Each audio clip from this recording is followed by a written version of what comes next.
Anarchy Viper, starting compression at 1250. And we're using the ASA Tattoo NX3 softballs. Let's get at it. All right, probably our last battle of this review round here. We did the Anarchy Viper, 13-inch barrel, 1 ounce end load. First guy to swing this, Crooked Arrow.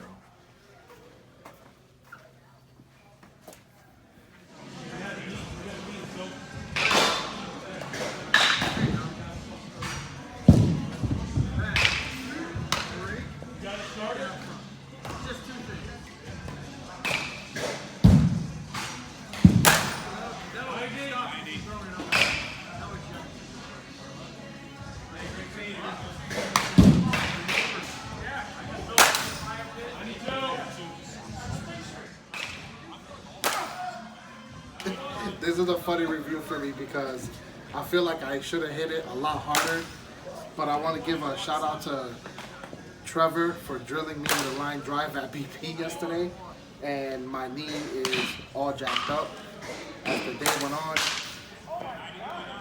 the pain got worse. I want to try this bat again, Trella, when I feel better, but I was pretty happy with my numbers with this bat.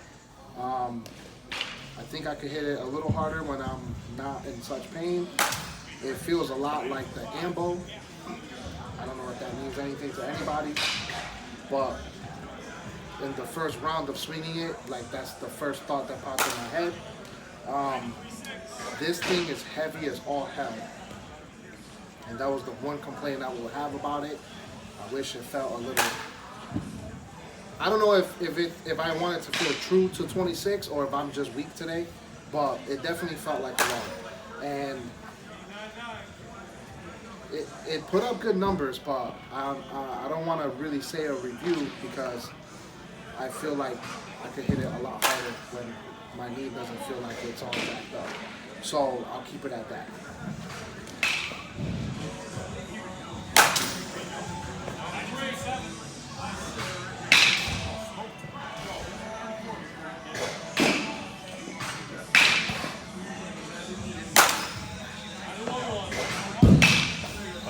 Good bats. I mean, swings just like the Ambo for those guys out there to like those. Feels just like it, swings just like it, sounds just like it. Honestly, performs just like it. These bats, once you have them broken in, you know, there's a white barrel. You can see the webbing all through the barrel. It's just like every other Anarchy. The whole barrel's a sweet spot. Just hit it anywhere on the barrel, let it do work. Ball explodes off of this thing when you catch it. I got into a few really good. That 1 ounce end load really gets it through the zone. Decently stiff handle. It's not the stiffest handle Anarchy made, but it's good enough to do the job. The one complaint I had about this bat, the really paper thin grip that Trella put on it. After the first round, my hands hurt so bad. I felt like I had to squeeze the bat too tight. I like a thicker grip. Keeps my hands loose, but in spite of that, I got some good swings with it. I just wasn't as consistent as I like to be because I just didn't feel comfortable with my hands. But I mean, the bat works. It's a good bat. I mean, if you've got them, swing them. I know Anarchy made a lot of these things. They were kind of their first semi-mainline sort of bat. Back in the day, they made a bucket load of them, and they're all over the place. So get out there, BP the hell out of them, and swing them. They do kind of weigh a little heavier than sticker. This 26 probably weighs closer to 27 ounces, so just be aware of that when you get them. Yeah, Jay's a big baby. I mean, I thought the bat swung fine even with the thin grip. But He has tiny hands, that's why. These are mitts. Anyways. Girls' mitts. Anyways, it's a great bat. Performs well. The sweet spot was huge. I mean, it's a 13-inch barrel, but compared to other bats that we've swung, I mean, it just feels like you can't really miss much. And you know, stiff handle, like I've said before, I like a stiffer handle. Felt great.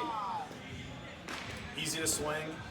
I don't mind that it's swung a little bit heavier for some of the other guys, or for anybody really, because I do hear that it's one of the biggest complaints about the Vipers is they swing a little heavier. I didn't mind it at all. I thought the end load that came with it complemented it well. Usually you can't feel the end load as pronounced with a heavier bat, but I enjoyed it. So altogether, I would buy one. I had one and I got rid of it, and I'm regretting it. But if I could find one at a decent price, I would take it, and I would game it. Get some swings on it, obviously, and yeah, all I can say. All right, Viper. I mean, you won't be able to see it until I probably clean it up, but this thing has a lot of webbing on it. It's and it puts us a little dirty, but from us hitting Dirty it, girl. we'll clean it and test it. Coming in tonight, this thing is at 1250, which is like, you know, that mark where these things will get to, and then they kind of hold for a long time to get past that stubborn block. Once it gets under that, the thing will open up and be a little bit better, a little hotter. So again, like, you know, they mentioned swinging like the Ambo. It felt like the Ambo performed like it because the Ambo was at the same compression threshold. It was on that 1250 mark. The Ambo might have been a little bit under it. But again, that's that stubborn point. You gotta get those things. You gotta keep hitting them to get that mark for them to put up better numbers. So, but again, yeah, this thing hits. It's got that 1 ounce end load. It is, you know, true to that. It's a big boy back. So, you know, the Odin stuff that came out 2 years ago, that's a little light on the end load. The Reawakening, that's like no end load in that thing. So, but if you're looking for a true 1 ounce end load, this has it. You know, the OG Revy has it. The Ambo has it. Those are big boy end loads. So those are the bats you want.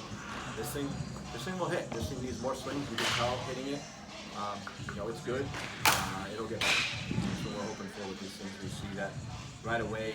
I know just when I pitch these guys and I see that we do 3 innings of each game here. And we did a DC 41 first, and then like the second pitch to Crooked Arrow, he already had beaten.